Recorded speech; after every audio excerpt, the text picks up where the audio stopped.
Are you struggling for consistency in your sim racing? Does your iRating look like a roller coaster? If so, we have good news for you. The way to get more consistent is to first understand what you're doing differently than the professionals. And VRS is the answer. With our competitive subscription, you will have the telemetry, setups, tutorials, and everything else you need to fully analyze your driving. Our data packs and the ability to compare your driving with the best in the world will show you exactly where to adjust your inputs, change your driving line, and shave seconds off of your lap times. And our powerful and precise Direct Force Pro wheelbase and precision pedals are being used by some of the world's best drivers. All these champions agree that VRS hardware is not just the best on the market, it's also priced well below the competition. So if you're looking to upgrade to direct drive and the best pedals in sim racing, VRS is your answer. If you want to get better, get faster, and make it happen sooner rather than later, you owe it to yourself to find out why so many people are switching to VRS. You'll be so glad that you did. Visit www.virtualracingschool.com and learn why the best use VRS.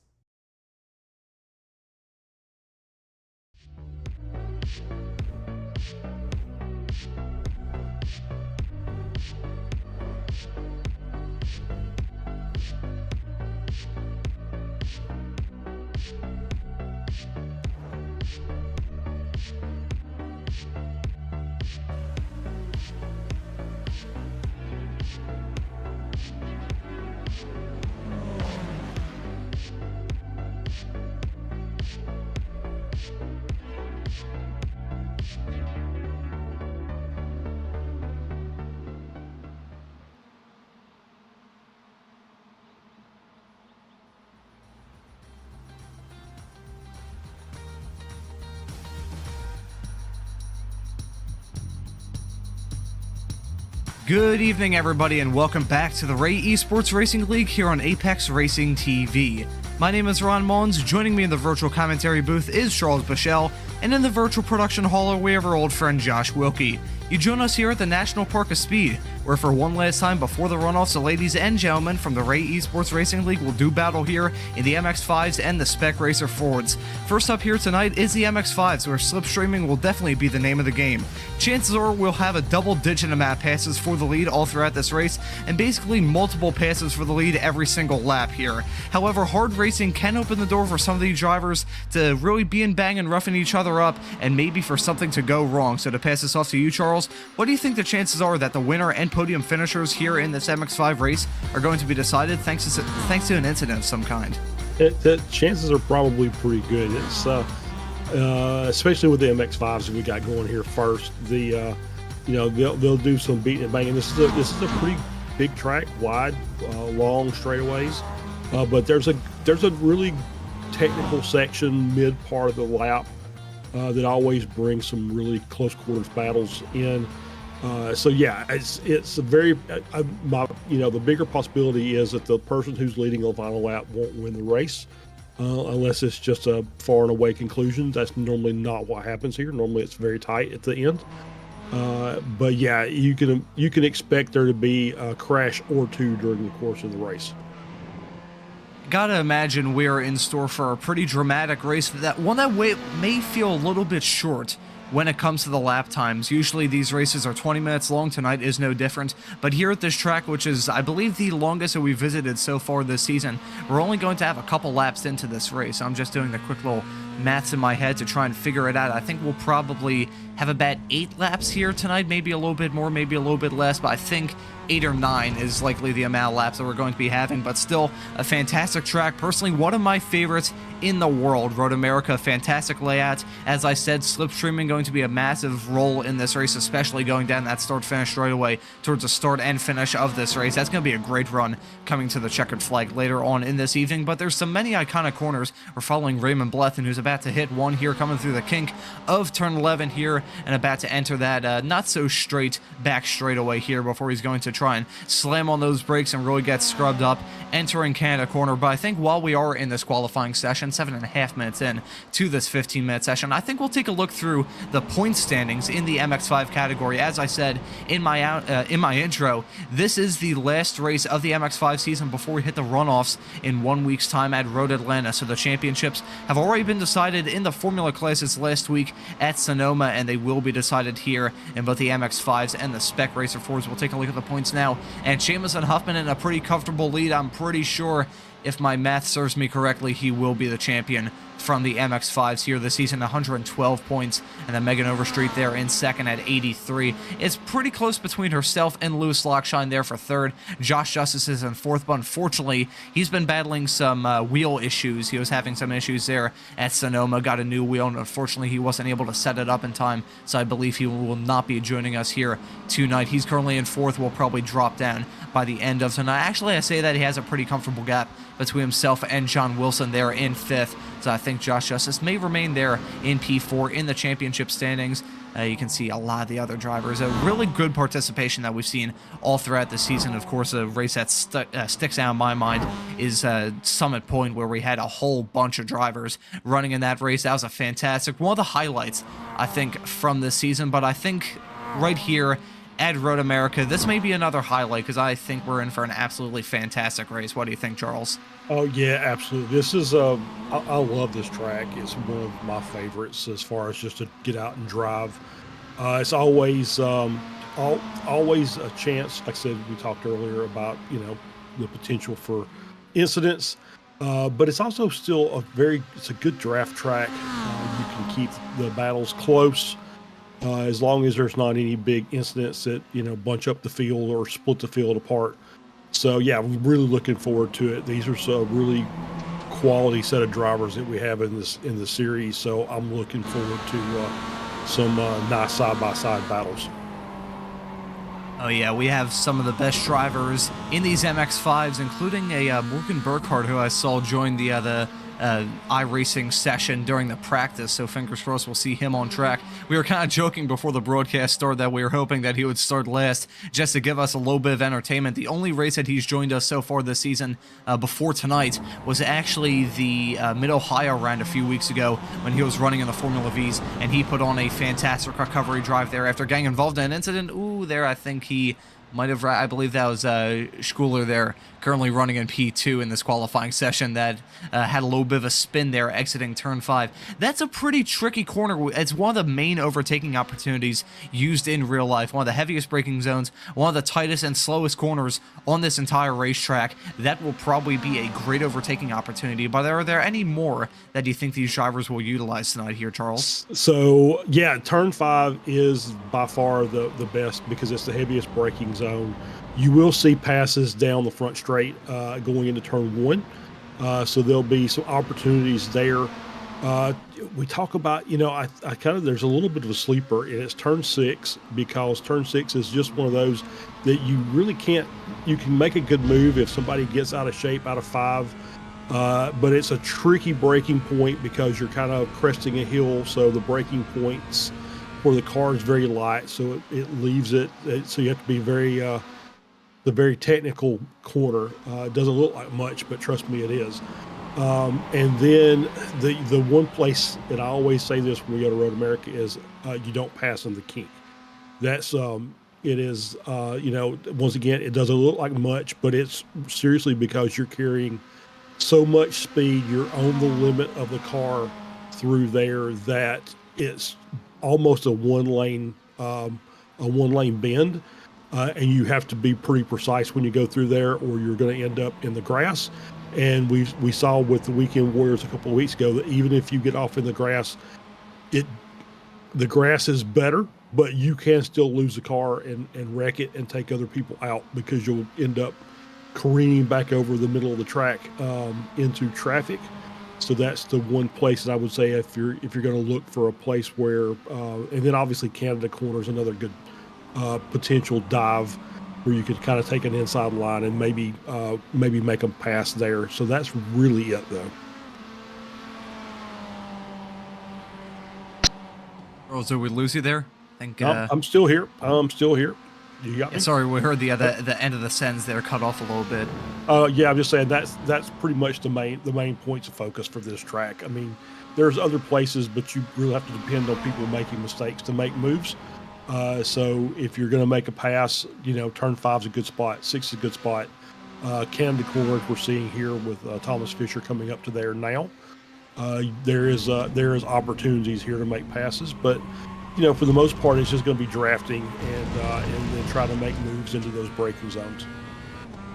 You mentioned there the kink. I think it's fair to say any driver that even attempts or looks at an overtake going into the kink has an absolute death wish. That is for sure. So we are in the closing. Yeah, we are. It is just, I mean, we've seen so many hard crashes there in real life. Catherine Legg in the Champ Car race in 2005, if my memory serves me correctly, her tumbling after her rear wing collapse coming through that corner. That springs to mind when I think of just bad crashes going through there. Certainly these drivers will not get hurt here in the sim, but they may have some hurt feelings if they're having a good race. Go for a move, an ill-fated move heading into the kink, and destroy any chances they had of a good finish. So as I was about to say, we are in the qualifying session, and qualifying is soon to wrap up. 2 minutes 30 seconds it takes these drivers in these MX-5s to get around one lap, so all these drivers are definitely on their last laps now. Currently it's Eben at the front of the running order right now in the number 55 car.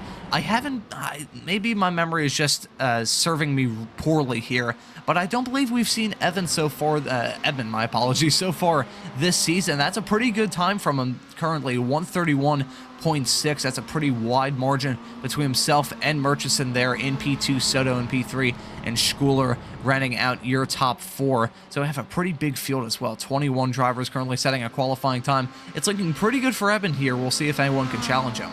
Yeah, it does look good for him. He's got a pretty sizable advantage so far. Makes me wonder if he had any draft help on that lap. I will say this, I was looking at this lap time, and 2 minutes and 31 seconds. If that was a clean lap with no draft, you can imagine those speeds picks up a little bit when they get in the big group. And it's really intriguing because we have a 20-minute race, and if you extrapolate 2 minutes, 2.5 minutes out, that's 8 laps, almost right on the nose. So that's one of those that it may be one of those that somebody may be leading in the last lap and then run out of fuel. So that's going to be another interesting thing to watch during the course of the race. It may go a lap longer than most people realize. Yeah, fuel issues could be a massive role in this race. We saw it at Sonoma for both the MX-5s and the Formula cars last time out. That was a little bit of an issue. It was a little bit of a shock to us, honestly, seeing the fuel become an issue at that race. But here, with those long straightaways where the engines in these cars have a beautiful opportunity to stretch their legs, show off their muscle, and you're just I gotta imagine you're on full throttle on this lap throughout a vast majority, well over half in these MX-5s, even though they aren't the grippiest cars in the world. They're still a little bit slow, so it's not like you're like going down that start finish straight away in an Indy car, shall we say. You're probably going through there in about 15 seconds, shall we say. In the MX-5s, it feels much longer, so I think it'll be fuel will play a massive role. So I think being in that slipstream, the leader of this race may have to worry about fuel saving. So I think maybe being in second is a right position to be in. But while we are in the closing stages of this qualifying session, the checkered flag has come out, so all these drivers will be ending their sessions when they cross the start finish line in just a few moments time. I think we'll get this out of the way first because we do have a shortened pace lap here. We were expecting to have a long one here, but sadly that is not the case. So I'll get this out of the way real quick and thank one of the proud partners of the Ray Esports Racing League, and that is the Grassroots Motorsports magazine. Built for true sports car enthusiasts, Grassroots Motorsports has one mission: to be your personal guide to the sports car world. Whether it be online at grassrootsmotorsports.com, in print, or at the track, the racers, mechanics, and car nerds at Grassroots Motorsports will take you behind the scenes and teach you how to make your car faster. Grassroots Motorsports has everything, really a taste of everything. It's a beautiful sample size of everything this hobby that we all love has to offer. Whether you want to hear stories about 1,000 horsepower track monsters or cool street cruisers built in people's driveways, they have got you covered. Grassroots also has a collection of staff-maintained project cars and a catalog of articles breaking down the ins and outs of cars written inside of a garage with greasy hands instead of typed from behind a desk in a prim and proper office. If you'd like to read, learn, and be a part of the story, head on over to Grassroots grassrootsmotorsports.com. Grassroots Motorsports is a proud partner of the Ray Esports Racing League, and the qualifying session has wrapped up. I believe most of the drivers have actually towed back to the pits already, so I believe we'll wait for some of the stragglers to finish off their laps. I believe we just have a few more drivers currently on track. You can see the beautiful, there's a reason why they call this track the National Park of Speed. I really want to visit it someday. I'm from Philadelphia. I'm nowhere near Wisconsin, so I can't really visit this track too easily, but it is absolutely gorgeous. I always love it whenever it be the Radical Esports Cup. That's also streamed here on Apex Racing TV every Friday at 5 p.m. Eastern. Yeah, there you go, the beautiful shot of the sign there. It is a wonderful track to drive on, a wonderful track to look at, and fingers crossed I'll get the opportunity to visit the track someday. And it is a stunner of a racetrack, and I think it will produce a stunner of a race here later on this evening. This is a first from the broadcast that we've done this season. Usually I get a glass of water before we join the call here, and then I get a glass of water midway through this broadcast. I actually had to get one right before we went live here, folks, because I was just so excited about the racing that we're going to have that I drank through most of my water, just preparing my voice not to blow out midway through this broadcast. That would not be ideal, because we also have the S1 series coming up tomorrow that Charles and I are doing. That'll be interesting at Bathurst, so fingers crossed. Let me take a quick sip of water. Remember to hydrate, folks. That's most important here on Apex Racing TV. Stay hydrated, everyone. Absolutely. And we got the grid here coming for you now, and we're going to try and go through this as quickly as possible. It's going to be Cam Eben at the pole position for this race, 131.0. Great lap from him. Murchison in P2, Soto in P3, Burkhardt in P4, Giancarlo Schuler there in P5, Andrew Wozencroft in 6th, Jameson Huffman in 7th, Thomas Fisher in 8th, a newcomer, I believe, to this series, Yoshikawa there in P number 9, and that's Tom Laurie rounding out your top 10. Megan Overstreet with a somewhat disappointing 11th, Lewis Lockshine there in 12th. We can scroll through and look at the rest of the field. Jim Brewster, Andrew Love, John Wilson, Stevie Ray Series admin, Skip Rock Jr., Stephen Blethen, Seth Spolman, Raymond Blethen there in P number 20. They had a little bit of a coming together the Blethen brothers had towards the end of the Formula race last time out at Sonoma. That's going to be Joaquin Effinger and Rich Green rounding out the top 22. And then looking at the rest of the field, we have Pytek and Josh Justice, both the drivers who did not set qualifying times. I don't believe Josh Justice will be taking the start here, so I believe we'll have at most 22, at least 22 cars, at most 24, probably 23. I'm not sure if Pytek bailed out of the session here during qualifying. We'll see if he actually takes a start here in just a few moments' time. You can see the cars lining up on the preliminary grid before they get rolling. That Porsche pace car makes that turn going onto pit road, and we'll be able to get this race started. Charles, before we set things off here, just one word to describe the racing we may see here tonight. One word. I was going to say chaos, but I think I'm going to go with exciting. I think it's going to be a very exciting race. I think with the people we've got up front, I think you're going to see a very, very tight pack at the front. So there'll be lots of drafting and passing, and it should make for a very entertaining race. I think entertaining may be my word. That's going to be a great way to describe the racing that we're going to see. But we'll definitely have a judgment on that after these 20 minutes comes to blows. You saw Morgan Burkhardt there leaving the preliminary grid, had a little bit of a hard right turn there, so I think he was caught napping a little bit there. We'll see if he gets caught napping at the start. The Porsche pace car has already gone down pit road. The field is now in the hands of your pole sitter, Evan. We'll see him take the green flag here in just a few moments' time, and then after that, they're going to have a long run until they slam on the brakes and try and get slowed up for turn 1. We'll see if these drivers try and go 2 wide, maybe 3 wide. The green flag is out, and the drivers are on their way, still staying in a pretty good field there. A little bit of a break between the top 10 and the drivers running throughout the rest of the field. You can see the drivers already fanning out, maybe going 3 wide here. I think they may consider it heading here into turn number 1. You have that kick out there of pit road, the pit exit, where these drivers may try and use that little bit of asphalt there and try and risk it. But we already have a spinner exiting turn 1. I'm not sure who that was, but we have drivers going all throughout the field. That's Jameson Huffman there involved. It's a massive stack up here as they go through the bottleneck, exiting turn 1, coming through 2, and heading into 3. That is bumpers and bodywork flying all over the place. That was, God knows, that was probably about 8 cars that were slamming into the barrier, slamming into each other. So we're expecting chaos. Charles, you said that chaos could be a word to describe it, and we've already seen it. Yeah, and I think the Huffman and Soto were the two that were up front that ended up moving to the back very quickly in through turn 1. So I don't know what happened there. I'm sure Josh will be working very diligently to get us a replay. But yeah, once they got back to the back half of the field, it's just everything just kicked off at that point. And just, damaged many cars. So yeah, Overstreet's already up 5 positions. Seth Spolman's already up 8. Rich Green's up 9. Josh Justice did take the start, and he's up 8 spots already.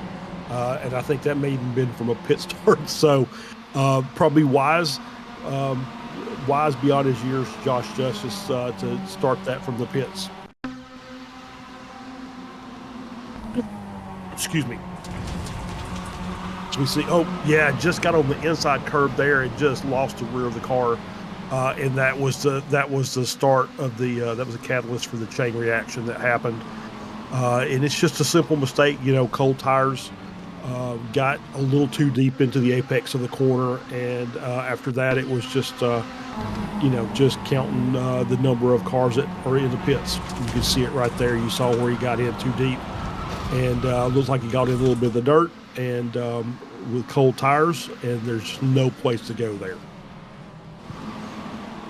It is so unfortunate seeing all of those crashes, all those wrecked race cars so very early on into this race. It just shows you how long this track is. They haven't even ended the first lap here, so they're going to be starting lap 2 in just a few moments' time. But something I already saw, I think I'll have to take a closer look, see if it was just a quick little temporary glitch on my end, or whether what I was seeing was actually legitimate. But I believe some of the drivers running in the top 4 already have a damaged front bumper, and that could play a big role in this race. These drivers may pick up a little bit of a scrape here and there, but having a little bit of a crinkled, shall we say, front bumper will definitely not help whenever these drivers are trying to lead and trying to punch the hole in the air. That will not help out any of these drivers. I think that's Morgan Burkhardt there with a little bit of damage on the front end of that MX-5. I'm not sure if that's a little glitch on my end. Ooh, glitching off the track there. Schooler had a big rally moment there heading through turn number 3. Thankfully, he kept it on the road, kept it going straight, and got a big bump there from Jack Murchison as he rejoined the track.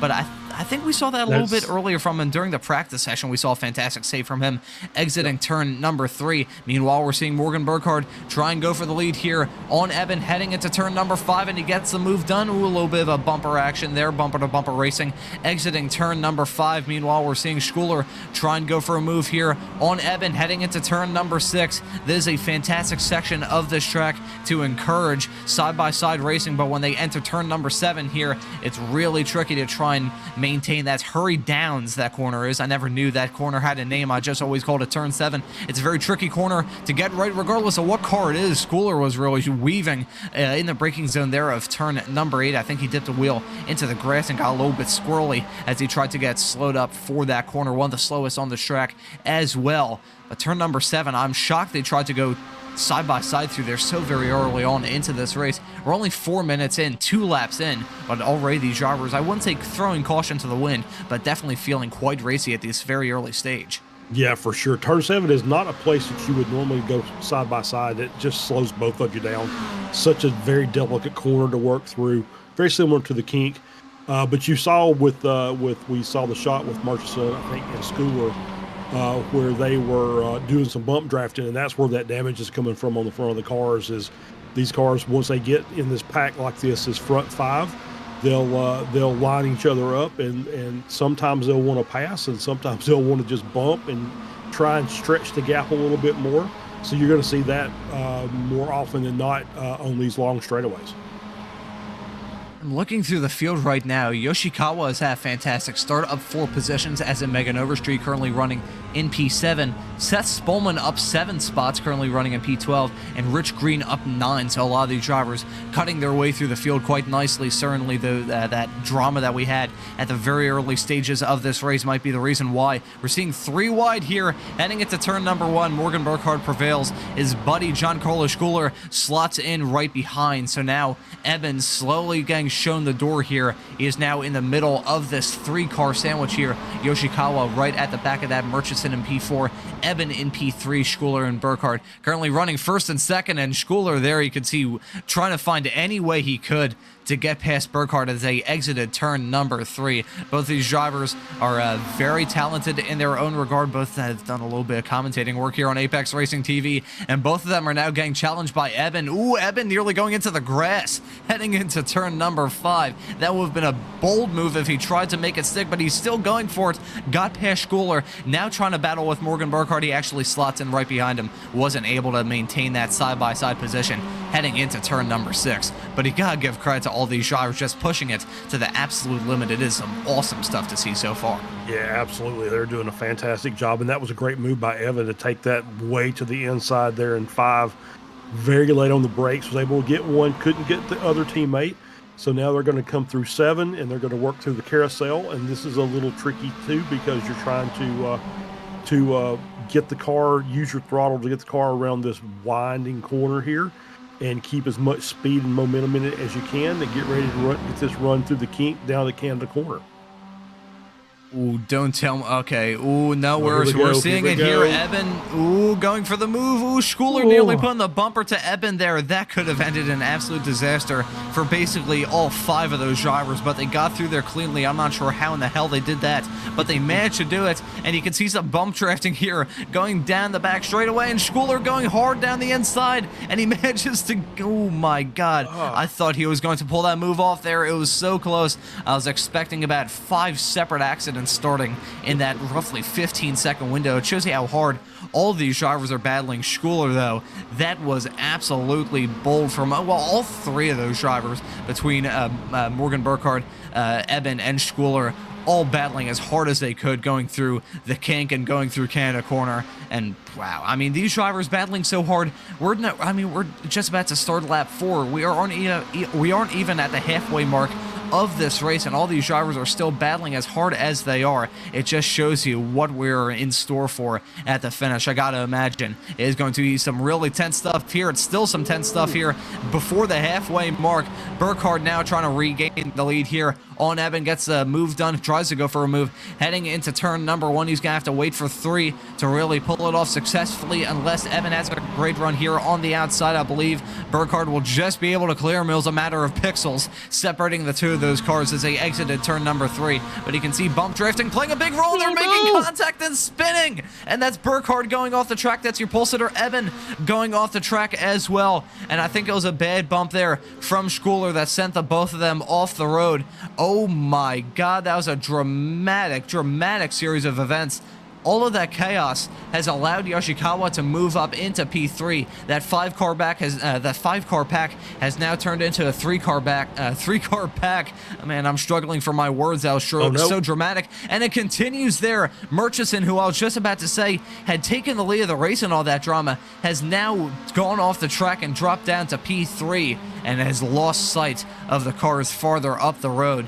That was, it was somewhat expected with how hard they were battling before the halfway mark of this race, but still, we're going to take a look at a replay to see what in the world happened here. Yeah, good shot, Josh. Yeah, so we got Schooler on the, I think, right side. Yeah, just looked like Eben moved to try and move out of the draft of Burkhardt, and Burkhardt tried to move over in a block and just clipped the rear of his car with the front of Eben's car, and just an instant turn. As not really much Eben could have done about that. He's as close as he can be, and they just started moving over to the right, and the contact was made. It wasn't square, and there we go. They're both off, and so we've got Murchison up in front, and now it is Schooler back in first place with is that Yoshikawa?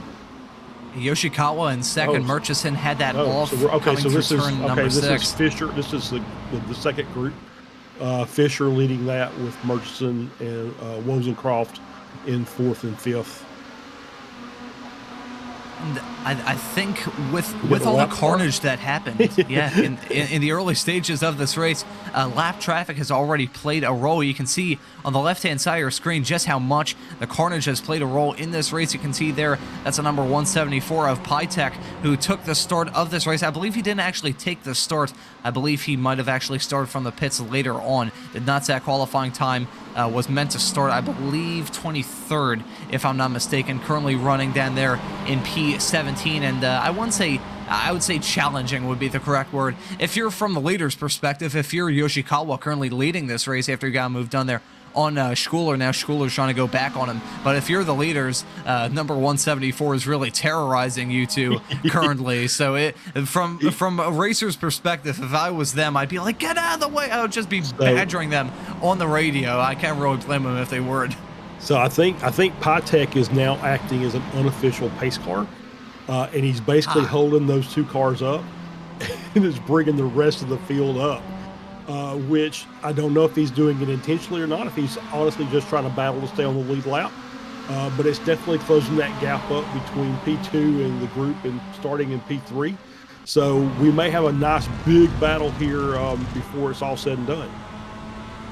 Riding on board with Murchison, heading up the hill between turns 5 and 6, and oh boy, that was a beautiful drift. He went off there last lap and went off again that time around. He has dropped back like a rock ever since he made that mistake from the lead, currently running in P5. Megan Overstreet, who's had a brilliant recovery drive so far, currently running in P6 Megan Overstreet is, so she'll try and go for a move to break into the top 5 here in the not too distant future. I gotta imagine it's gonna come here, heading into Canada Corner. Meanwhile, Yoshikawa trying to battle here with Schooler, with the 174 farther up the road, acting as a pick in this battle. Schooler weaving wildly on the brakes there. He pushed that MX-5 to the absolute limit, but I think he'll be able to get the move done. He's gonna have the inside here, heading into turn number 13. I believe Giancarlo Schooler, who I thought was about to go have a one-way ticket to the barrier with how much he was sawing at the wheel, heading into Canada Corner. He manages to get the move done and reclaim the lead of the race. I'm not sure if we'd be able to do. Ooh, he has a massive slide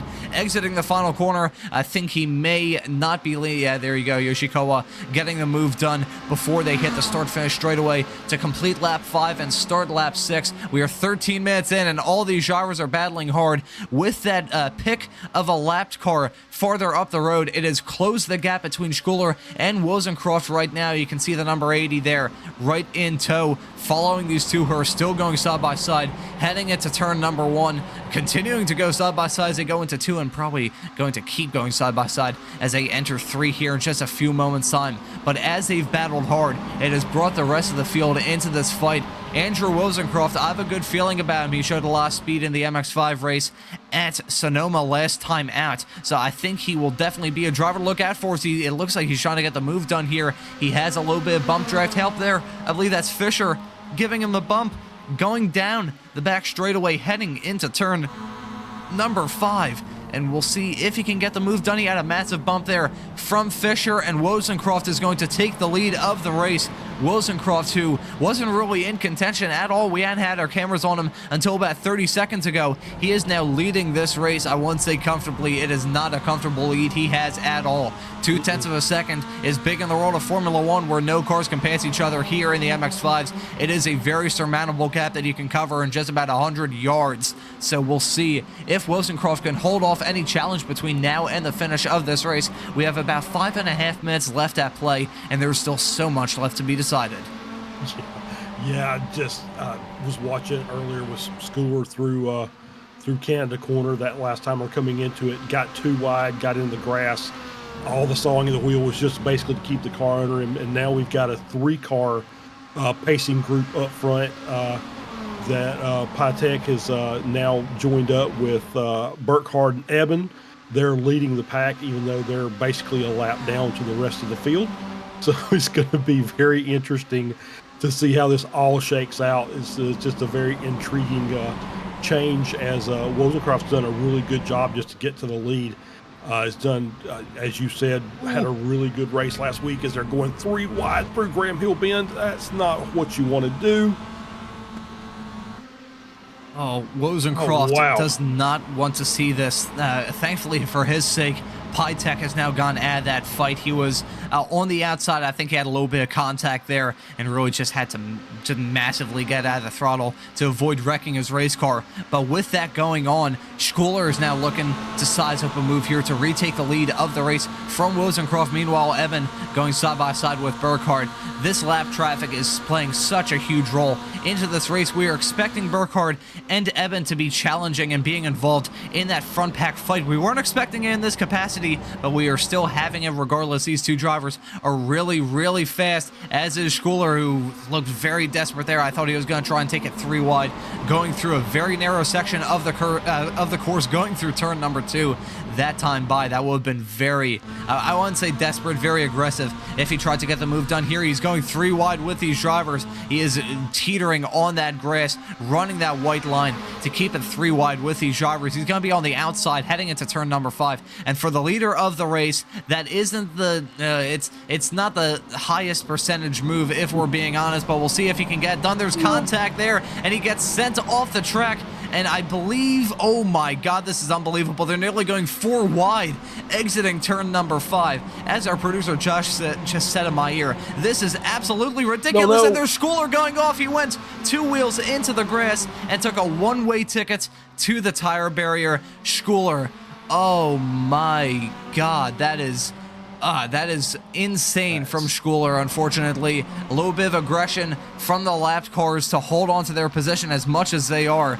Oh, it is creating even more chaos now as Pytek has gotten involved in that fight. They're going 3 wide, coming through the carousel. This is unbelievable. Yoshikawa in all that chaos has regained the lead, is leading by about 0.4 of a second over Wozencroft. But oh my God, they're going side by side into the kink. This is unbelievable right now. Burkhardt going off the grass, try and keep it on the road there, buddy. Try and keep it in a straight line. Otherwise, that would have resulted in a massive accident for a whole lot of cars. This is absolutely absurd. Bump drafting there between lapped cars and your leader, Yoshikawa. They're still racing really hard, entering the Canada corner. And oh my God, Yoshikawa. And it's created a massive fight. Megan Overstreet's involved in this. This is absolutely ridiculous stuff that we're seeing right now. The top 7 covered by 1.3 seconds with 3 lapped cars thrown in for gits and shiggles. I'm genuinely at a loss for words. I'm sure you are too, Charles. Yeah, this is bizarre, and we're coming to the white flag. So this is the last lap of this. And I don't understand. I think if I were Schooler, I probably would have hung behind my teammate, even though it's a lap down. Instead of trying to make the move, maybe we could have worked together and got out front as we're going 4 wide down the front straight. Yeah, that is more drivers getting caught up in that melee there. I saw Burkhardt spinning wildly. I think, thankfully for the sake of the leaders of this race, not many of them collected damage in that. We're taking a look at a replay. This is Burkhardt there. Oh my God, it's 5 cars separated by basically about 7 feet on track, and 4 wide heading into, 4 wide heading into turn number 1. I think Andrew Wozencroft, as our producer Josh said, he might have, I wouldn't say spurred or created that accident, but he definitely did not prevent its happening there. I think he was a little bit sick and tired of that. Megan Overstreet going for send, heading into turn number 5. All these drivers are seeing the chrome horn. Megan Overstreet, who's usually one of the most patient and one of the most kindest drivers in this series, is showing absolute tenacity and spinning off the track and hitting the wall. And that is hitting the number 933 there of Jim Brewster, an innocent bystander in that. We're taking a look at a replay here, heading into turn number 6. I think it was very hard racing from the drivers, seeing Andrew Wozencroft drive off into the sunset. A little bit of a send there from Yoshikawa, sent Megan Overstreet off, and Megan Overstreet just kept her foot pinned in it. But it just shows you, this is bizarre what we're seeing here, because Megan Overstreet usually, I'm not saying that's changed here, but Megan Overstreet was one of the kindest, one of the most cleanest drivers here in the Ray Esports series, and even in the Weekend Warriors series here on Apex Racing TV. But it shows you how chaotic this racing is when even she is throwing caution to the wind. But in all of that, Yoshikawa has dropped back like a rock, now trying to get a move done on Lewis Locke. Lockshine to move into the final podium position.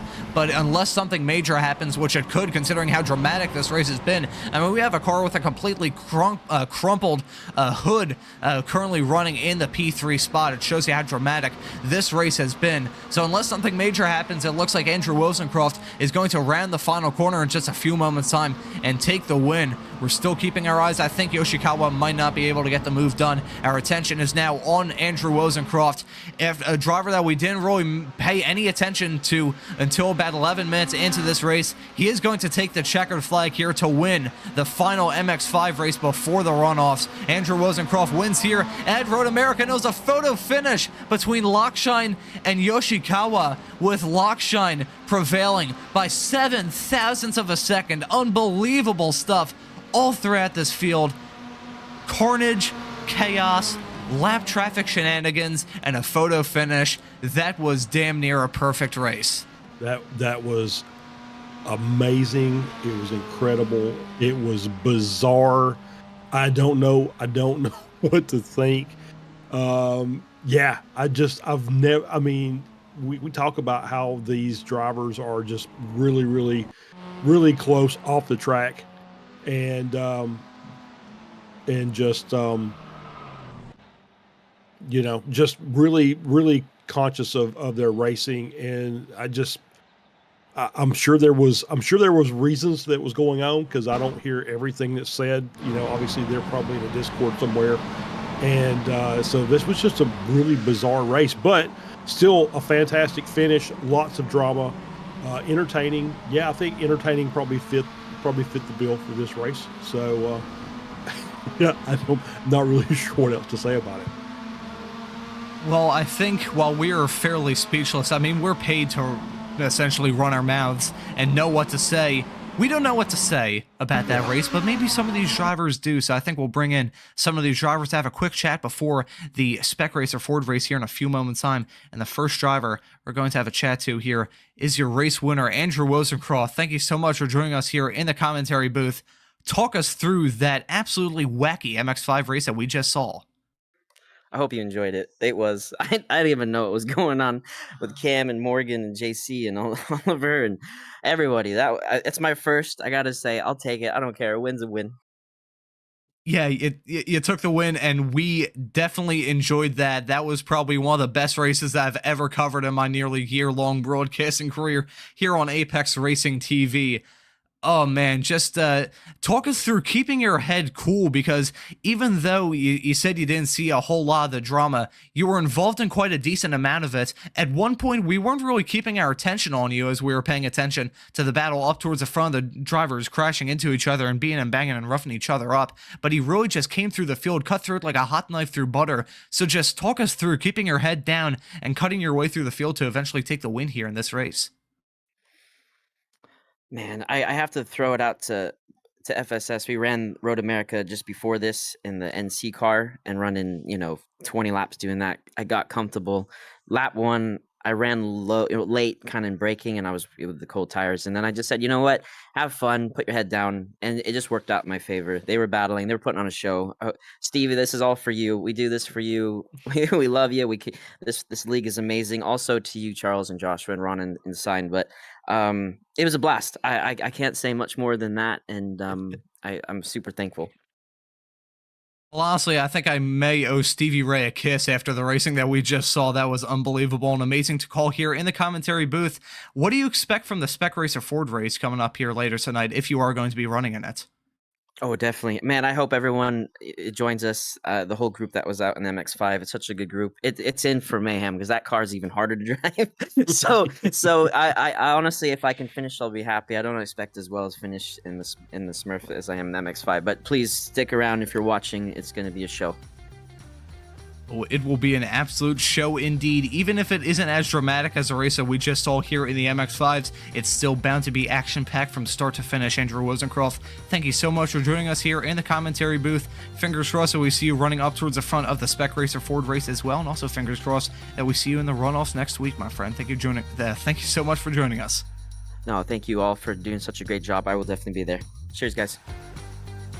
And that was Andrew Wilsoncroft, your winner, winning by a surprisingly big margin after the race that we just saw. But one driver that didn't finish where he did by a surprisingly big margin is Lewis Lockshine, involved in that photo finish. How about you, Charles? Have a chat with him. Yeah, absolutely. Lewis, that was interesting. So you basically came from, back half, managed to get through the drama of lap 1 and ended up getting a P3 out of that. Yeah, I don't know what to say about that. That was kind of fun.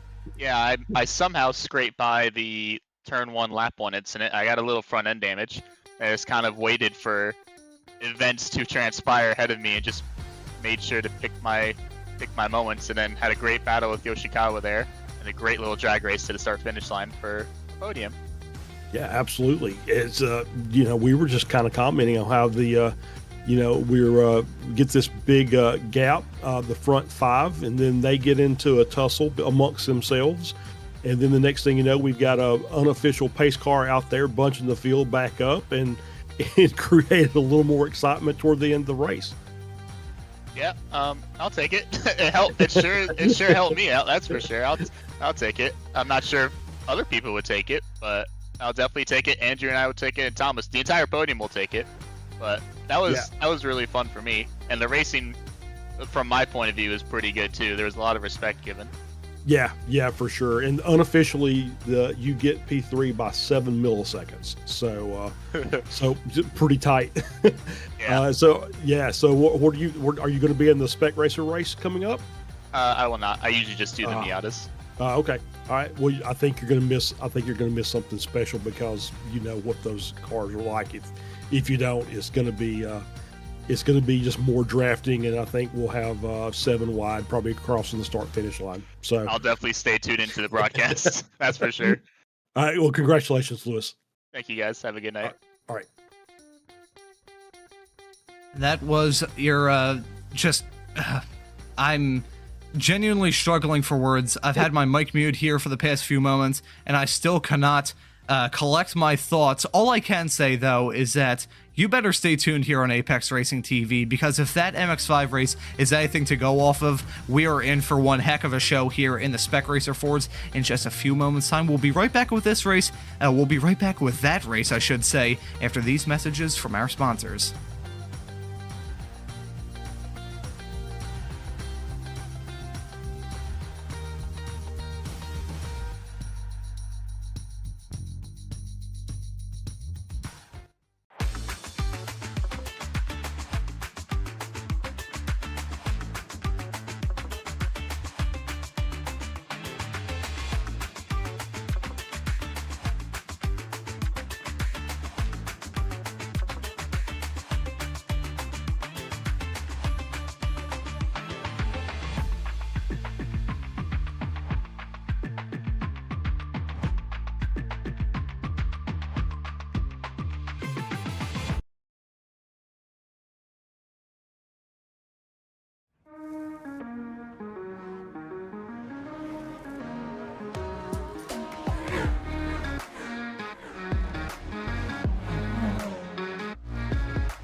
Are you struggling for consistency in your sim racing? Does your iRating look like a roller coaster? If so, we have good news for you. The way to get more consistent is to first understand what you're doing differently than the professionals. And VRS is the answer. With our competitive subscription, you will have the telemetry, setups, tutorials, and everything else you need to fully analyze your driving. Our data packs and the ability to compare your driving with the best in the world will show you exactly where to adjust your inputs, change your driving line, and shave seconds off of your lap times. And our powerful and precise Direct Force Pro wheelbase and precision pedals are being used by some of the world's best drivers. All these champions agree that VRS hardware is not just the best on the market, it's also priced well below the competition. So if you're looking to upgrade to direct drive and the best pedals in sim racing, VRS is your answer. If you want to get better, get faster, and make it happen sooner rather than later, you owe it to yourself to find out why so many people are switching to VRS. You'll be so glad that you did. Visit www.virtualracingschool.com and learn why the best use VRS.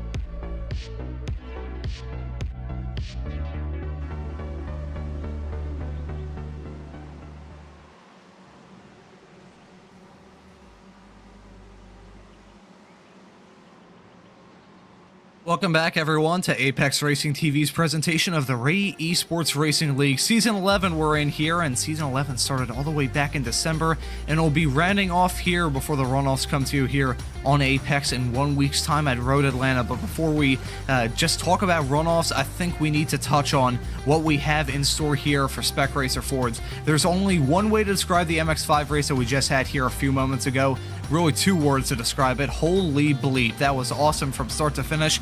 And we were talking in the small little break that we had, we have a feeling that the Spec Racer Fords are going to be awesome as well. And Charles, you had a little bit of experience calling the Spec Racer Fords at Road America recently with the Weekend Warriors series here on Apex Racing TV. So you want to talk the viewers through your observations from that race a little bit longer here with pit stops included, but just some things that can carry over between that race and this one. Yeah, for sure. So yeah, it's very much the same type of racing. We just saw the MX-5s. These cars can bang a little bit. A lot more drafting these cars, as we saw earlier in the season at Homestead. You know, you can catch a draft off this, off the car in front by a second back, and then you cut that gap in half down these straightaways. It's crazy. Lots and lots of passing between down the front straight before you get into turn one. There's going to be probably 3 or 4 wide through there. There'll be a lot of passing, as we saw with the MX-5s going into turn 5. And very much the same thing. You don't pass on the kink. Saw a big accident here with the Weekend Warriors. And although the gap between P1 and P2 during the race was about 3.5 seconds, the gap between P2 and P3 was under a tenth. The gap between 4, 5, and 6 was under 2/10. At the finish of the race. And of course, that's with a pit stop involved. 40-minute race. This is obviously no pit stop, so no chance to catch your breath. And it's going to be 20 minutes of drafting and passing and trying to avoid getting collected in somebody else's incident. Drafting, passing, and good hard racing are going to be the name of the game here in this race.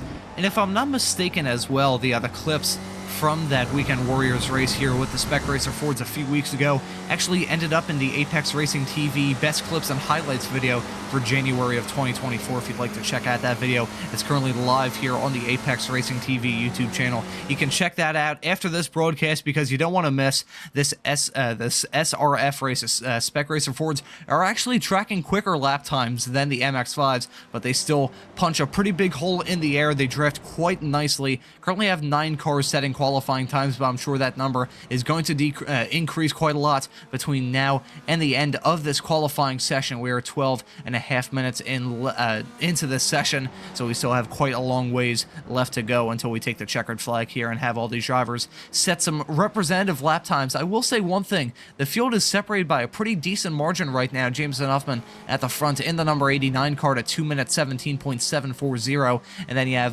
Calamari there at the tail end currently in P9 at a 2:34.3. So spread out a little bit, but I gotta imagine, will that spread of the field, will that gap decrease between now and the end of the session? I don't know that it'll decrease between now and the end of qualifying. As I say that, yep, he's Camilleri just knocked a second off of his time.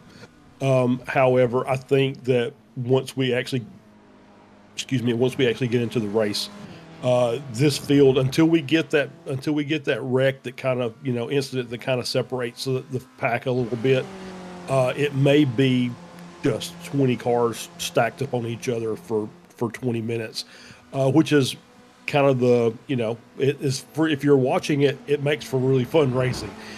I'm sure if you're in the middle of that pack, probably not so much because you got to keep your head on a swivel, but for us up here in the booth, it's going to be fun to watch. These cars are, like I said, they're going to be stuck together as often as they can down these straightaways. And then it's just going to be who can make the last move to get the lead and take the win.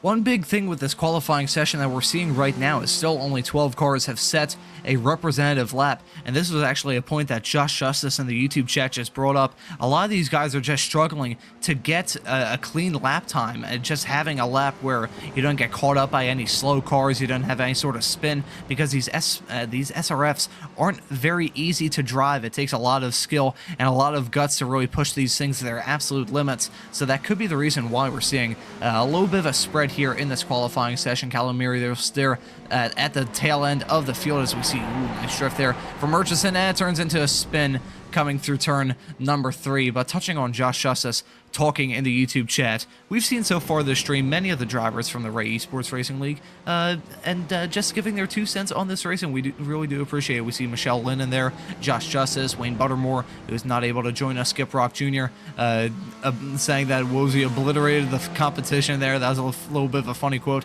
Yanshi Lin, who joined us at Summit Point, seeing a lot of the drivers from this series tuning in, giving their 2 cents, and really appreciate the drivers tuning into the stream here on Apex Racing TV. The checkered flag has come out in this qualifying session, so I think while we wait for some of the drivers to really finish their laps and put a bookmark to the session, as we see Burkhardt go up to P2 in the standings right now, I think we'll give a quick shout out to the Inside the SCCA podcast, which is a fantastic podcast for all members of the SCCA, whether you're in the Autocross, Track Night, America World, or whether you're in the road racing side of things. It's a great podcast to sink your teeth into and really enjoyable. It comes out every Friday, so you can enjoy it while you're driving to the track, and it's also part of the RacingWire Podcast Network, and it's also available on all major podcast platforms. We thank the Inside the SCCA podcast, who has been one of the proud partners of the Ray Esports Racing League all throughout this season. We're following Andrew Wozencroft, currently P6 in this qualifying session.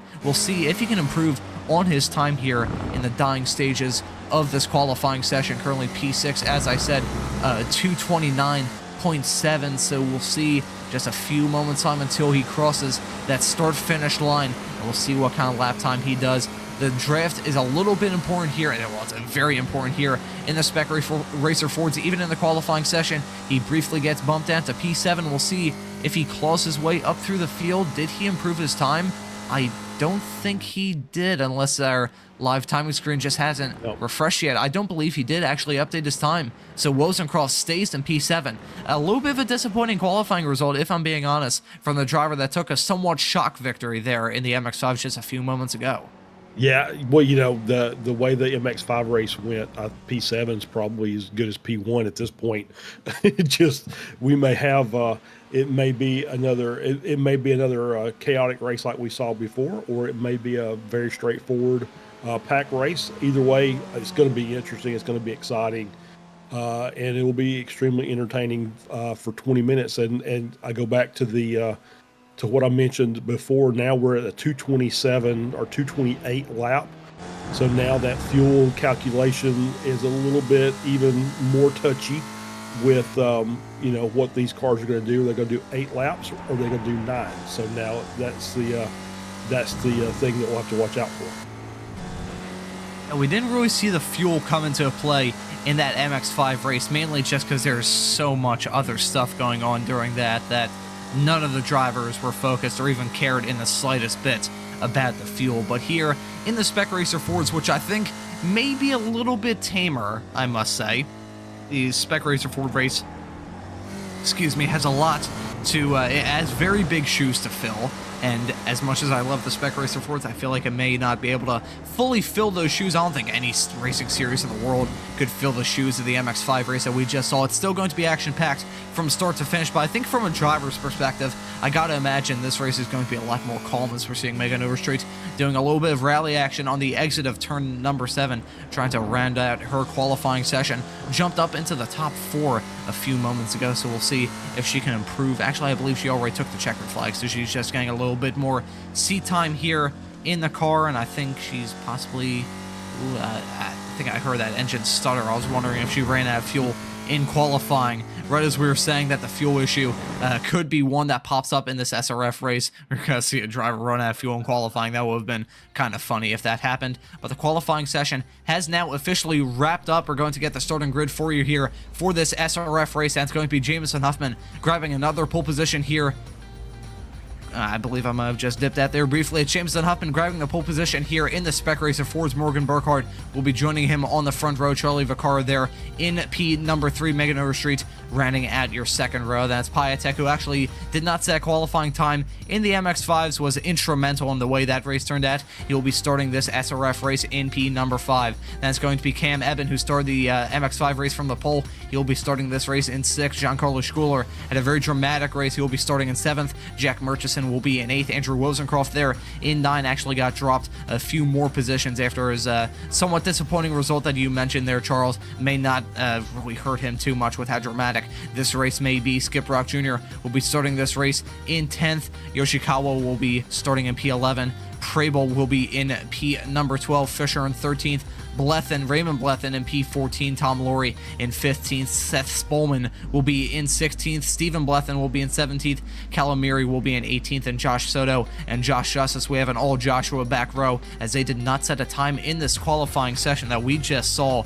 But I gotta imagine in this race, whether you're starting in P1 or whether you're starting in P18, you have a chance to win this thing, because I think this is going to be dramatic from start to finish with massive slipstream trains. I think you're absolutely right. It's going to be one of those that we'll have to be on the edge of our seats and just keeping an eye on everything. Josh is going to be working hard in the booth or in the production trailer, trying to keep the replays. Hopefully very few wrecking replays, but hopefully some good passes going on through here.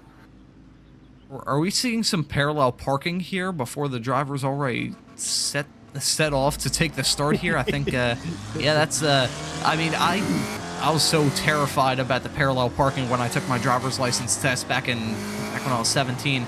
I probably practiced that about 15,000 times. Maybe if I had that sort of form, I wouldn't have been as nervous when I was taking that test and riding with the instructor. But anyways, before I go off about how I got my driver's license, we're gonna see some licensed race car drivers and some licensed assassins here in the Spec Racer Fords take the start in just a few moments time. We're going to wait for the iRacing green to wave, and there it goes. The green flag is out and the drivers are on their way. Very long run into turn number 1. We have some shuffling already farther in the back. Who is that with a fantastic start, already going 3 wide and challenging the leaders? I believe, if I'm not mistaken, that's Schuler with a fantastic start there, jumping into the lead, and we're seeing already B&M banging action as they go on the brakes, heading into turn number 1. Schuler with a fantastic start.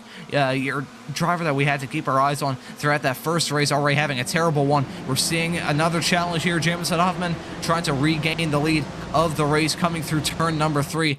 First time by, I believe he will be able to regain the lead. This is an interesting scenario where I think we'll see drivers passing for the lead, getting passed for the lead, and just a whole lot of shuffling in one single straightaway. We can see 3 leaders in one straightaway. We may see it here as Morgan Burkhardt. Oh my God, that's Megan Overstreet.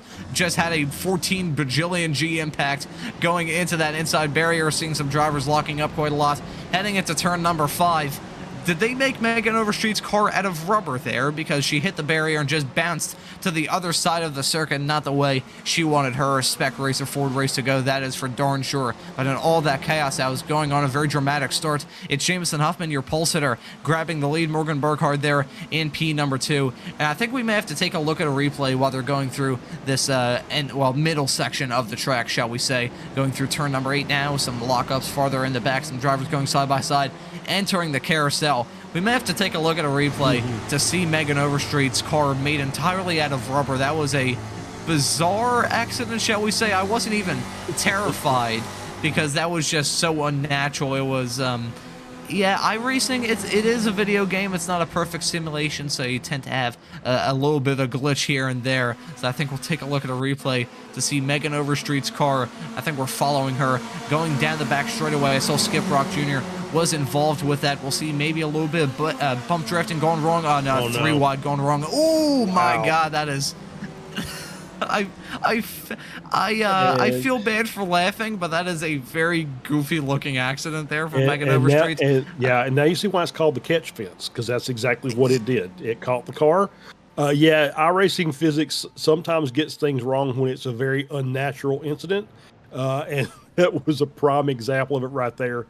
As the very bouncy ball like Megan Overstreet, shot across the track after the contact with Skip Rock. As we're having a little technical issue with the replay here, and we're going to see it one more time. Yeah, I think what might have happened was that Megan Overstreet's bouncing car were riding on board with her, and boink, there we go, into the catch. Oh my God, that was a very vicious impact. And it was indeed. Wow. That was such a bizarre accident that it nearly crashed our producer Josh's computer. So I think we're still dealing with a technical issue. We'll stand by on that to rejoin the racing action. But I think I heard our producer Josh, I believe his computer, it sounded like a plane taking off. So it shows you the viciousness of that accident that Megan Overstreet had. You can see the wrecked race cars already in the pit. So while we resolve that technical issue and wait to rejoin the live action once that technical issue is fixed, I will say that Jamison Huffman is still in the lead of the race. Morgan Burkhardt in second. Schooler there still running in P number 3 as we catch back to the live action here. Seeing now Burkhardt trying to go for a move around the outside of turn 7 on Jamison Huffman, just not close enough to get the move done. Maybe close enough to get the move done. Heading into turn number 8, he's going to have the outside. Ooh, ignore that voice crack. That was absolutely dreadful from my end. He's going to have the inside now, heading into the carousel. And all these drivers racing so hard has basically snapped one of my vocal cords. That was the worst voice crack I've ever had in my year-long broadcasting career. I apologize to all the people listening to this broadcast on Apex Racing TV. I was about to apologize to Jamison Huffman's virtual fabricator as he went for some rally action, exiting the carousel. I was expecting that car to careen into the barrier and go like Megan Overstreet and bounce like a rubber ball down the rest of that back straightaway. All these drivers still pushing it very hard, pushing each other as well, as we're seeing some bump drafting here going down the back straightaway. Yeah, absolutely. It's just been a battle up front, and all this side-by-side racing up there between Huffman and Burkhardt is going to let this pack be able to get back within draft range and tow back up and make this a bigger pack, which is going to make the excitement that much multiply that much more. It's just a lot of fighting in here amongst this middle group here with Eben and Schooler, Yoshikawa, and Vaccaro, as they're trying to work their way back up to that front 2 and make this a 6-car battle for the race lead. And this is exactly what you'd expect for the spec racers. Excuse me. Is side-by-side racing, multiple passes every lap. As whoever's in front is probably going to get past if they've got a car in draft range. As you can see it, as they go down through from turn into turn 1, you'll see him lining up again for turn 3. He decides to not make a move, so he'll line this up and he'll make the move going down into turn 5. And if you're wondering why I keep skipping numbers, it's the American way of doing things. Is if a motorcycle has to lift, it's a corner, and so that's why there's no 2. We don't talk about 2 and 4 because it's flat for every 4-wheel vehicle that comes through here. Ooh, we're still seeing him battle hard heading into turn number 5. Burkhardt going to have the inside line going through there. Some drivers shuffling there, trying to get the move done. Yoshikawa there in P5. You can can see that was an off-track moment for Schooler as he went through turn number 5, and you can see Morgan Burkhardt now got that move done on Jameson Huffman. And while we have a little bit of a lull before we see any sort of action going down the long straightaways. Oh, actually, I say that. We see now Jameson Huffman trying to get the move done here around the outside. It's going to be bold. Will he be able to stick it done? I believe he's going to have a fantastic run exiting turn number 8, heading into the carousel. And I think he may be able to get it done here. Ooh, bump drafting mid-corner. That is a very bold strategy, shall we say, from the two drivers running up towards the front. I think they see Eben slowly encroaching in on them, and they're starting to feel a little bit desperate. Burkhardt going for a move on the inside of the kink, and they're still going side by side, exiting the kink. I'm surprised with the amount of drivers we've seen go side by side into there that we haven't seen cars careen into that concrete barrier and disappear into a million tiny pieces, but they're still battling hard here. Eben is now involved in that fight. He's the rear gunner, the camera car, shall we say, of this fight. We're riding on board with him now, heading into turn number 13, trying to get a move done here on Burkhardt. Not going to be close enough, nearly making contact with him coming through turn 13. About to enter the final corner here where Huffman and Burkhardt are going side by side. Eben looking to pick up the pieces if they make contact, which they do on multiple times coming through turn number 14. All these drivers, even though we're coming to 4 laps into this race, we are 3 laps in, 7.5 minutes into this 20-minute race, and they're going 3 wide starting off this 4th lap. And it's going to be Eben trying to grab the lead here. He'll be on the outside. It'll be a bold move if he manages to make it stick. Burkhardt has a back of it, so it's now side by side with Huffman and Eben here. We'll see if they make any sort of contact. I thought that Huffman was going to grab that position, but Eben managed to hold it off quite nicely. Again, a little bit of a bump there from Burkhardt in a small little short shoot between turn 1 and 3, and they're still going hard and very close to making contact. I think that was a matter of inches, a matter of pixels separating them, and Burkhardt is tired of seeing them go side by side, and he's making it 3 wide, trying to get the move done here with them battling hard. That 2-car pack that turned into a 3-car pack has now turned into a 6-car pack. We have an absolute gaggle of Spec Racer Fords here, and I'm sure it's going to heat up here between now and the checkered flag. Heating up here, entering turn number 5, and it's going to be Burkhardt holding off any sort of challenge for now from Jameson Huffman. Yeah, so Schooler in that second group, Eben had already caught up to the front 2 to make it a 3-car pack. He picked up 0.3 of a second down the front straight from their side-by-side battling, and just brought the other 2 cars with them. And so now it's going to end up being maybe, as I see the rest of the group behind is still gaining time as well, it may be a 10-car battle before this is all said and done. Well, I gotta imagine it will. All these drivers just giving it their absolute all here in this race. We haven't even hit the halfway mark of this, and all these drivers are still battling as hard as they are. I think I said this during the MX5s. I said it before on the Apex Racing Academy Formula 4 Championship here on Saturdays, but these drivers simply do not fear death. They're battling each other so hard. They know each other well. That's the main thing. They know how all these drivers tick, and they know what their advantages and disadvantages are, and that's why they're so comfortable going 3 wide, heading into Canada corner as, Burkhardt was in the middle of that, making contact with Eben, exiting the corner, and Jameson Huffman pulling away from them.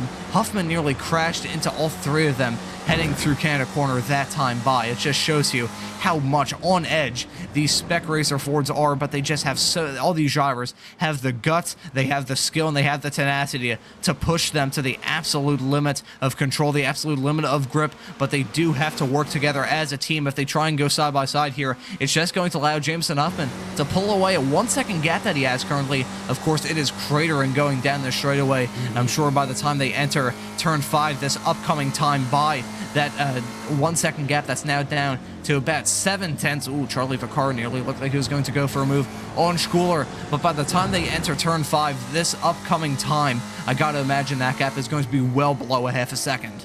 Yeah, absolutely. You just tell when they decide they want to run and chase somebody down, they just stay in line for a couple of straights, and the next thing you know, the 1-second gap that Huffman had up front is just gone. So as you'll see, Eben is just pushing Burkhardt down the straightaway.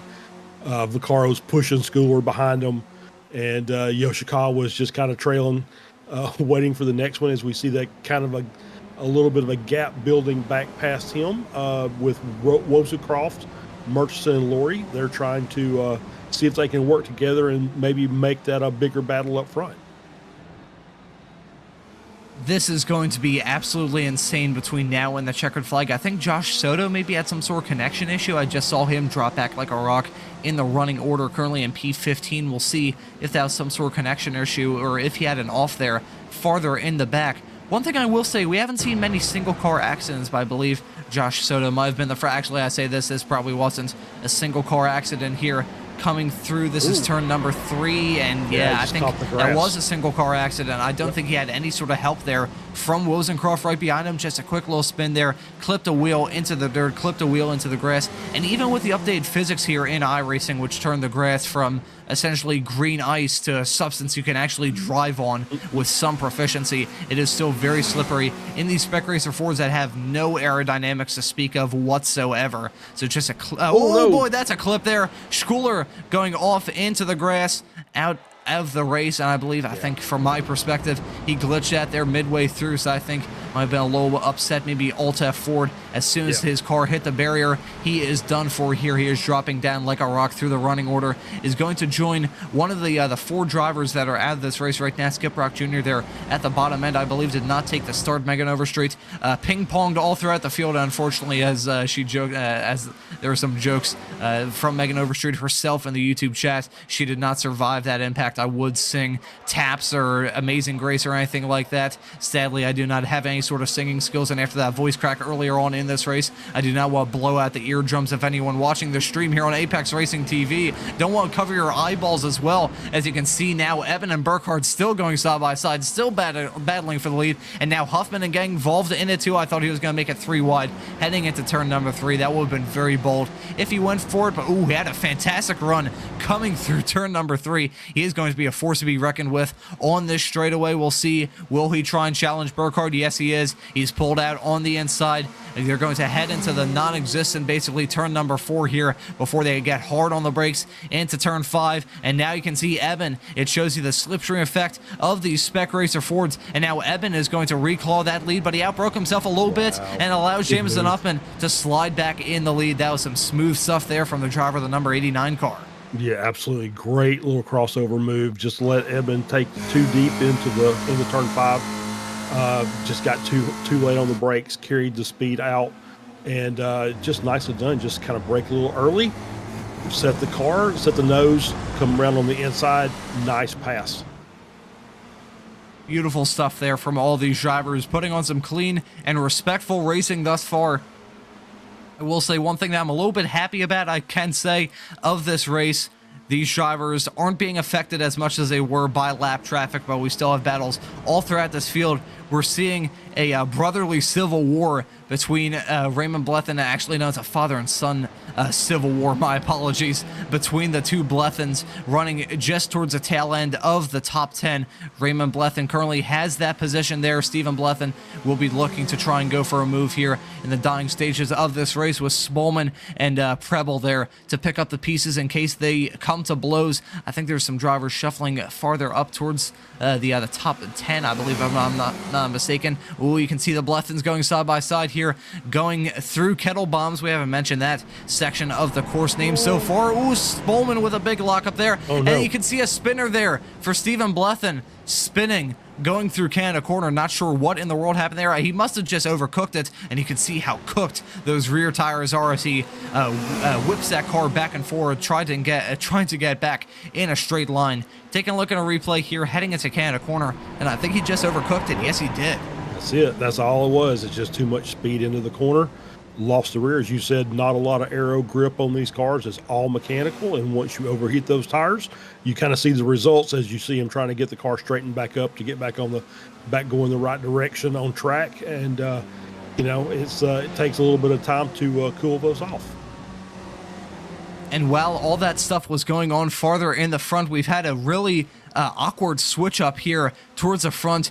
Eben has crashed out of the race. He is dropping down like a rock. We may have to take a look at a replay after this battle cools off between the front two of Jameson Huffman and Morgan Burkhardt, basically in their own zip code at this race, at this rate, my apologies. And we'll see Burkhardt trying to get the move done here, hold on to the lead. All of them, they've basically carved up the laps here, and we are entering the last stages of this. We're going to hit 16 minutes into this race now, 4 minutes to go. So we only have about 2 laps left here. So this is going to be some really, really tense stuff between Huffman and Burkhardt. Unfortunately, we won't be able to get a replay, I believe, of Eben going off, but it was a very unfortunate accident for him. I believe he just overcooked it, if I'm not mistaken. So sadly for him, he gets taken out of that fight, which is a little bit of a shame because he was putting on a fantastic drive there, and I think if he stayed up towards the front, he would have been probably my standout star from this race. Showed a lot of speed in the MX-5s, unfortunately got caught up in an accident, and here in the SRFs as well, he gets caught up in a small little incident that takes him out of contention. That's such a shame for the driver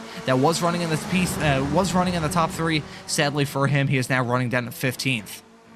Yeah, he was having a great race, as we see the. So maybe we're thinking that might have been a disconnect, unintentional disconnect. It happens. That's one of the downsides of online racing is you're sometimes at the mercy of the electric company or your internet provider, or you're just your PC.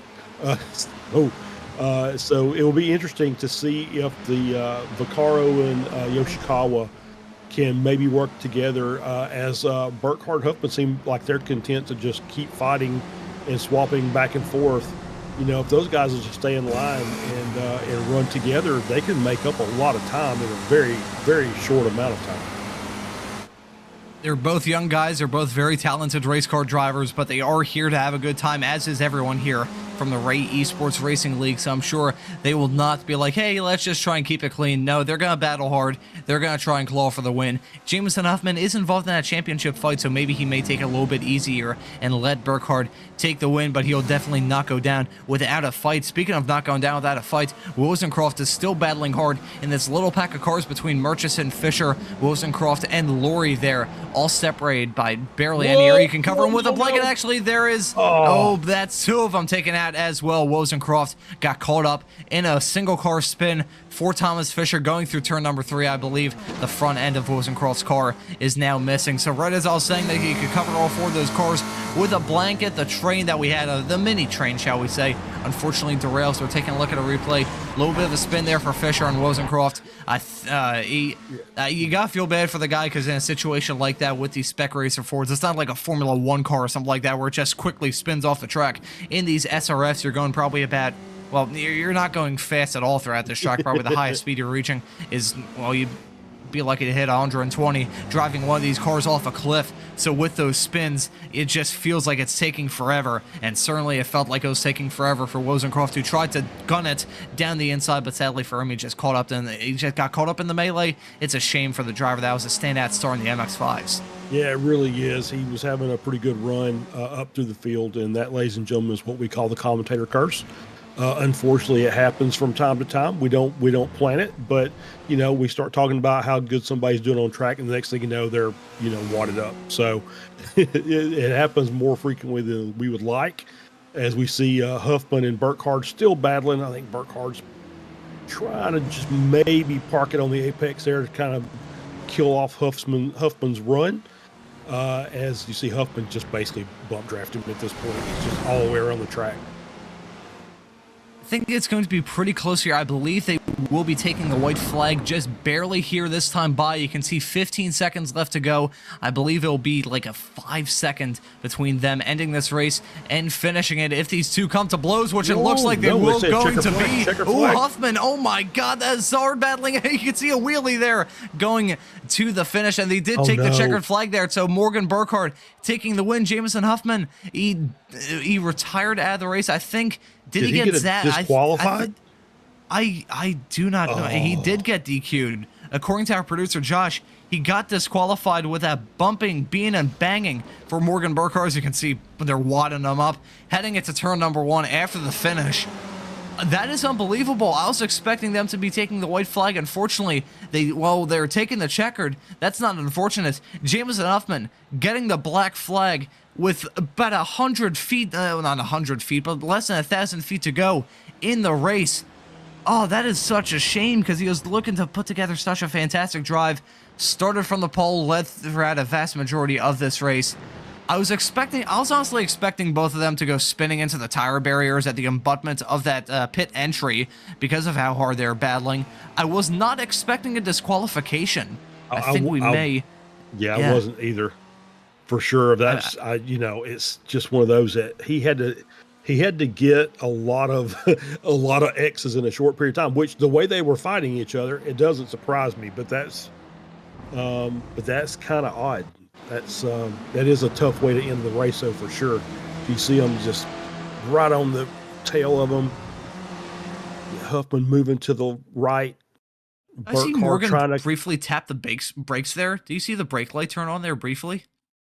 Maybe I didn't catch it, but you can see Huffman Burkhart just giving him no room whatsoever on the right side. And yep.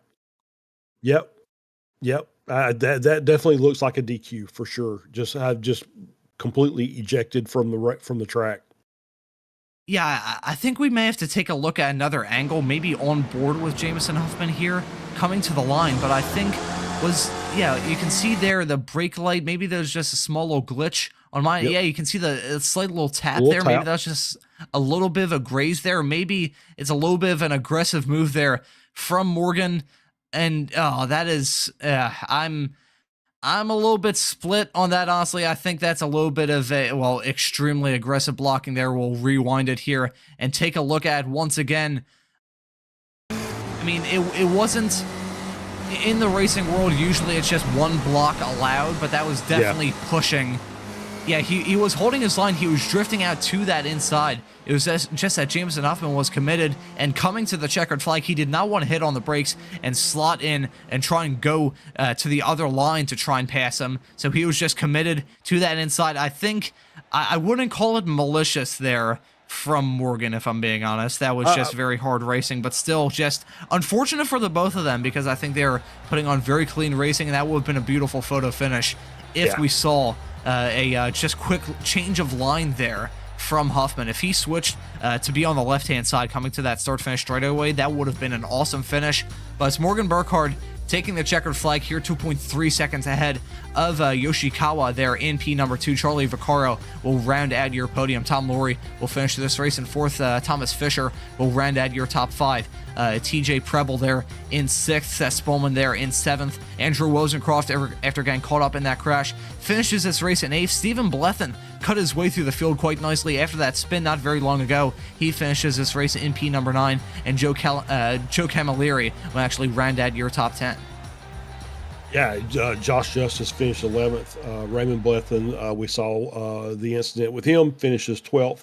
Jameson Huffman with the disqualification would be the final car, I guess, on the lead lap in 13th. And then we had Murchison, who we lost a lap prior in 14th. Cam Evan, 2 laps prior in 15th. Then we have Schooler and Soto, Piatek, Megan Overstreet with the rocket against the catch fence, and then Skip Broughton Jr. rounds out the top 20. I think because we didn't play taps or anything like that, we may have to take a quick little moment of silence for Megan Overstreet, who was joking in the Ray Esports Discord after that crash that she opted to be cremated. So we'll just take a quick little moment of silence for her real quick. Thank you all. We will show... I think we may possibly see if we could... unfortunately, we can't see that... Sadly, we can't really see the another angle of that Megan Overstreet crash. But, wow, that was very spectacular, I must say. That was probably one of the most spectacular iRacing crashes I've ever seen. And I once saw BMW going for about 4 barrel rolls at Fuji in an Apex Racing League GT3 broadcast here on Apex Racing TV not very long ago. Unfortunately, I don't think we have any drivers joining us to have a chat here after that Spec Racer Ford race, so I think we will possibly wrap things up a little bit. Maybe I think we'll give these drivers just a little bit of time to get their bearings straight and join the interview waiting area and see if they want to have a chat with us. I think before then, though, I think we'll just quickly go through the schedule here on Apex Racing TV, because we have a lot coming up here week in and week out, day in and day out as well. We had the Ray Esports round 9 here at Road America, and then we have the runoffs coming up next week. That'll be fantastic at Road Atlanta. I think we'll touch on that before we truly wrap things up here. We've got Bathurst coming up for the S1 Racing GT3 Sprint Series. That'll be the closer of their season. The championship has already been decided, but it's still a pretty good series to cover. We'll see some strategic 45-minute long GT3 racing here tomorrow night here on Apex Racing TV. If you're in the mood for some awesome MX5 action, you can tune into the BRSCC Winter Esports Series. That'll be the end of their 2023-2024 winter season, rounds 16, 17, and 18 at Laguna Seca. A little bit odd that a British series is running at Laguna Seca, but here I'm not the person to judge because Laguna Seca is an awesome track. Then we have the Apex Racing League Prototype Championship at Montreal coming up later on in the week, actually starting the same time, or roughly the same time I should say, as the BRSCC Winter Esports Series. ARL GT3 will be having their 11th round of the season at Montreal as well. So we've got 2 Apex Racing League events at Montreal. Radical Esports Cup will be at Bathurst as well, coinciding with the Bathurst 12-hour coming up this weekend, along with the Apex Racing Academy Formula 4 Championship. Round 4 will be at Bathurst for them. And then we also have the Weekend Warriors reporting to us from Laguna Seca. So Charles, you want to give us a little bit of a sneak peek into what that's coming? Oh yeah, it's our normal. Well, I say normal. It's happened more often than not this season. Is a doubleheader weekend. First up, Formula Fords at Laguna Seca. A nice 40-minute race, about 30 cars usually involved in that. It's usually pretty dramatic. And then we get the spec racers shortly thereafter. Also Laguna Seca with about 50 or so cars, 40-minute race. One pit stop in the middle of that, and it's always fun to watch those cars go through there. It's one of those iconic tracks, and that's been made better by a lot of the changes iRacing's made, because it's all basically dead grass and sand off track. So less battles into the wall and a lot more action from start to finish. So it's going to be a fantastic weekend. Yeah, that's going to be some awesome stuff here from the Weekend Warriors series. If you'd like to tune in and stay up to date of everything here on Apex Racing TV, remember to hit the subscribe button, notification bell as well, so you never miss an update or a stream or a video as well. I hinted at this earlier on in the broadcast. You can check out the Apex Racing TV highlights here.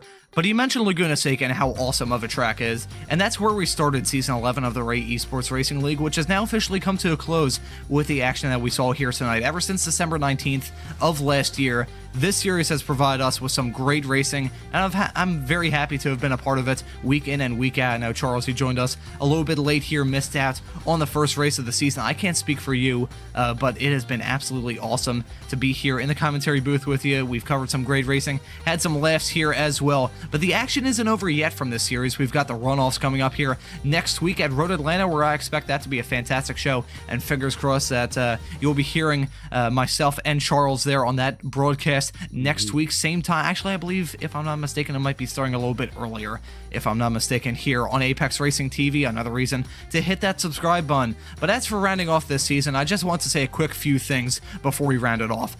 As a proud member of the SCCA for nearly a decade, it has been an absolute privilege of mine to be a part of this season and be a part of this series here on Apex. I can't really speak for I can speak for myself and my colleagues, really, in this case, by saying that we hope you enjoyed the broadcast that we put on this season and have been both entertained and excited from the racing that we saw here and the racing that we have coming up here from the Ray Esports Racing League. These streams would just simply not be possible if it weren't for the proud and wonderful sponsors of the Ray Esports Racing League all season long. We only mentioned 2 of them, but there's still a lot more. Grassroots Motorsports and the Inside the SCCA podcast are proud partners of the SRFs and the MX5s that we saw here tonight, and also SimMotion and TrailBreak.com, who are the sponsors of Formula Cars. Those sponsors are absolutely wonderful. Show your support to them. Those sponsors make these races happen, make these broadcasts happen. Without them, this series would not be possible. One man that's behind all of it, though, is Stevie Ray. Andrew Wozencroft mentioned it in his interview after the MX-5 race, but Stevie is responsible for all the action, all the stuff that you see here on Apex. He deserves a lot of thanks. So if you're in the YouTube chat here, give Stevie Ray a shout out. He is a fantastic man. He is one of the kindest league admins I've had the pleasure of working with in my not quite yet 1-year-old broadcasting career. He is a great man and a keystone of making this series happen. And a reminder again, we'll be back again on Tuesday for the runoffs, and I hope to see you all there. But as for tonight, that is going to do it. So for myself, Ron Mons, Charles Bichelle joining me in the commentary booth, and Josh Wilkie working on the cameras in the virtual production hauler, I say thank you all so very much for watching Season 11 of the Ray Esports Racing League. Have a great rest of your night, and we'll see you on track for the runoffs in 1 week's time.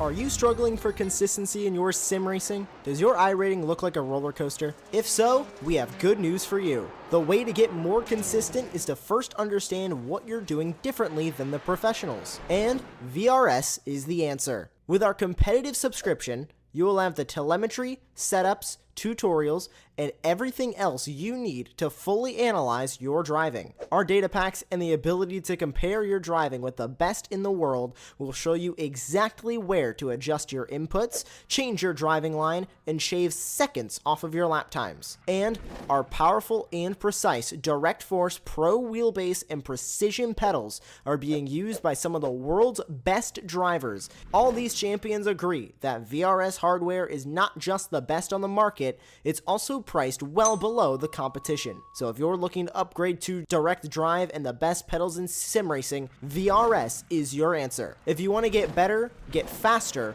and make it happen sooner rather than later, you owe it to yourself to find out why so many people are switching to VRS. You'll be so glad that you did. Visit www.virtualracingschool.com and learn why the best use VRS.